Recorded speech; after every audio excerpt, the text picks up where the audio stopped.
जौहार झारखंड, स्वागत है आप सभी का हमारे इस यूट्यूब चैनल पर।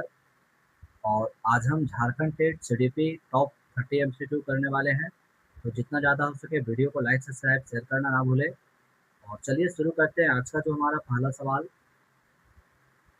बाल विकास से संबंधित फर्स्ट प्रश्न आप लोग के लिए दिया जा रहा है, जिसमें से प्रश्न कहता है कि बाल विकास का अर्थ है। बाल विकास का अर्थ क्या है? तो केवल शारीरिक वृद्धि, केवल मानसिक वृद्धि, व्यवहार में समग्र परिवर्तन, केवल सामाजिक वृद्धि।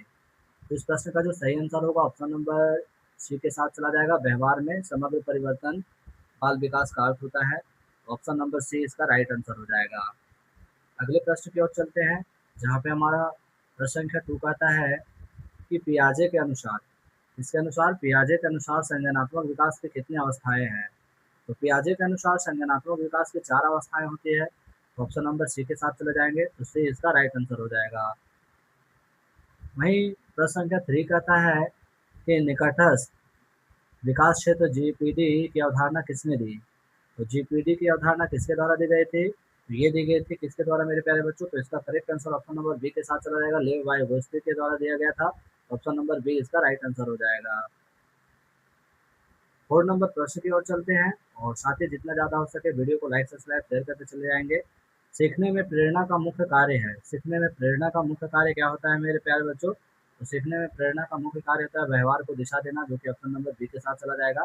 तो बी इसका राइट आंसर हो जाएगा।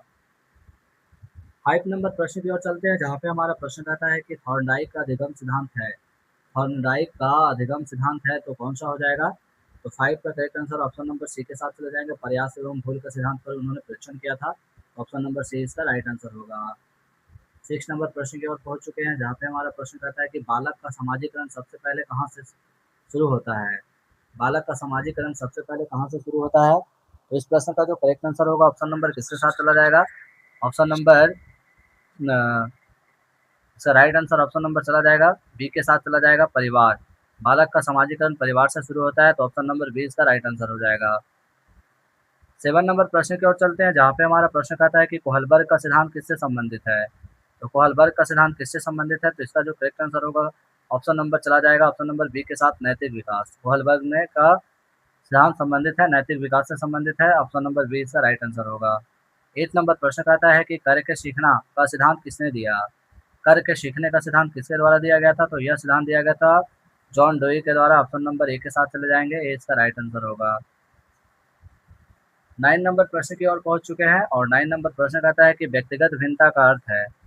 व्यक्तिगत भिन्नता का अर्थ क्या होता है? तो व्यक्तिगत भिन्नता का अर्थ होता है बच्चों में विभिन्नताएं होती है। ऑप्शन नंबर बी इसका राइट आंसर होगा। 3 नंबर प्रश्न कहता है कि स्किनर का सिद्धांत कहलाता है। तो स्किनर का सिद्धांत क्या कहलाता है? तो स्किनर का सिद्धांत कहलाता है क्रियात्मक अनुबंधन कहलाता है। ऑप्शन नंबर बी के साथ चले जाएंगे।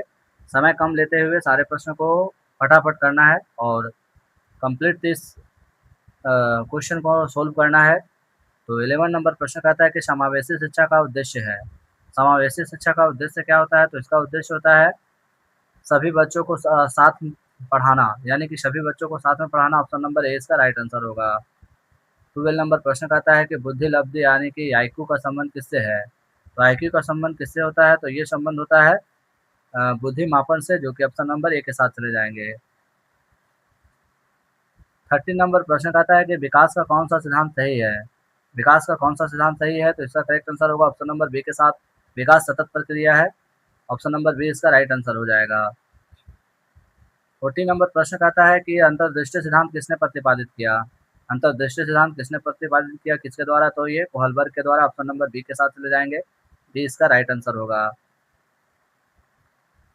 50 नंबर प्रश्न कहता है कि अधिगम का सर्वोत्तम मूल्यांकन है। अधिगम का सर्वोत्तम मूल्यांकन क्या है? तो ऑप्शन नंबर सी के साथ जाएंगे, सतत एवं व्यापक मूल्यांकन। ऑप्शन नंबर सी इसका राइट आंसर हो जाएगा।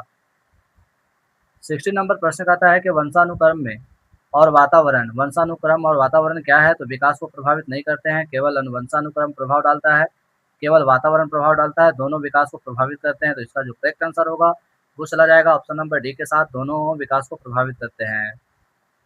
70 नंबर प्रश्न कहता है कि रचनावादी दृष्टिकोण में शिक्षक की भूमिका है। एक शिक्षक की क्या भूमिका होती है? तो एक शिक्षक की भूमिका होती है सहायता एवं मार्गदर्शक बनाना।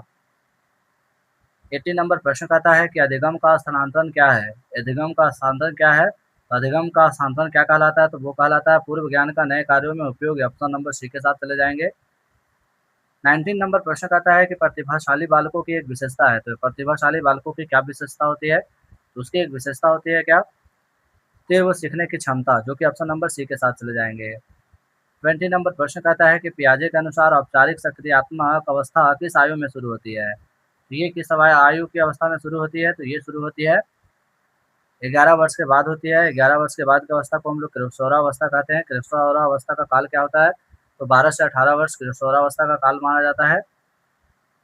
21 नंबर प्रश्न आता है कि सीखने का नियम तत्परता का नियम किसने दिया? सीखने का नियम तत्परता का नियम किसके द्वारा दिया गया था? तो ये दिया गया था किसके द्वारा? तो ये थॉर्नडाइक के द्वारा दिया गया था। ऑप्शन नंबर बी के साथ चले जाएंगे। बी इसका राइट आंसर होगा। 22 नंबर प्रश्न आता है कि बाल विकास का अध्ययन किसका भाग है? तो बाल विकास का अध्ययन किसका भाग होता है? तो ये होता है शिक्षा मनोविज्ञान का, जो कि ऑप्शन नंबर ए के साथ चले जाएंगे। 23 नंबर प्रश्न कहता है कि भाषा विकास में सबसे महत्वपूर्ण विकास यानी भूमिका निभाता है। तो सबसे महत्वपूर्ण भूमिका किसके द्वारा निभाया जाता है? तो ये होता है सामाजिक संपर्क के द्वारा। ऑप्शन नंबर ए इसका राइट आंसर होगा। समय ज़्यादा वेस्ट करने से अच्छा है कि आप क्वेश्चन को जितना ज़्यादा हो सके सोल्व करें, और जहाँ भी आप लोग को त्रुटि लगे आप लोग हमें कमेंट में जरूर लिखें। जिस वर्ड में आप लोग को समझ में नहीं आ रहा है उसके लिए भी कमेंट कर सकते हैं। 24 नंबर प्रश्न कहता है निम्न में से कौन अधिगम का आंतरिक कार्य है कारक है? तो आंतरिक कारक कौन सा है? तो ये हो जाएगा हमारा प्रेरणा। प्रेरणा जो हमारा आंतरिक कारक है। ऑप्शन नंबर सी के साथ चले जाएंगे। 25 नंबर प्रश्न कहता है कि विशेष आवश्यकता वाले बच्चों को सामान्य विद्यालय में पढ़ाना कहलाता है, क्या कहलाता है? तो ये कहलाता है समावेशन, जो कि ऑप्शन नंबर बी के साथ चला जाएगा। 26 नंबर प्रश्न कहता है कि फ्रायड का सिद्धांत मूलतः किससे संबंधित है? तो फ्रायड का सिद्धांत जो है वो किससे संबंधित है? तो वो संबंधित है मनोविश्लेषण से। ऑप्शन नंबर एक के साथ चले जाएंगे। ए इसका राइट आंसर होगा। 27 नंबर प्रश्न क्या कहता है? कहता है कि एक अच्छा शिक्षक है। एक अच्छा शिक्षक क्या होता है? तो छात्रों को सक्रिय बनाता है। ऑप्शन नंबर बी के साथ चले जाएंगे। बी इसका राइट आंसर होगा। 28 नंबर प्रश्न कहता है कि समाजीकरण का अर्थ है। तो समाजीकरण का अर्थ क्या होता है? समाजीकरण का अर्थ होता है समाज के साथ समायोजन। ऑप्शन नंबर ए इसका राइट आंसर होगा। 29 नंबर प्रश्न कहता है कि बालक के विकास की गति क्या होती है? तो वो होती है व्यक्ति व्यक्ति में भिन्न होती है, यानी कि ऑप्शन नंबर सी के साथ चला जाएगा। हर बच्चों का विकास एक जैसा नहीं होता है। 30 और आखिरी प्रश्न है कि जेटेड सीडीपी में सबसे अधिक महत्व किसका होता है? तो आप सभी को पता है कि सबसे अधिक होता है बाल केंद्रित शिक्षण का, जो कि हमारा ऑप्शन नंबर एक के साथ चला जाएगा। तो ये इसका राइट आंसर हो जाएगा।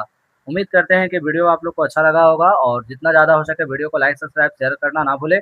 नेक्स्ट वीडियो में नेक्स्ट टॉपिक के साथ बहुत जल्दी आप लोग के साथ में जुड़ेंगे। जय हिंद, जय भारत।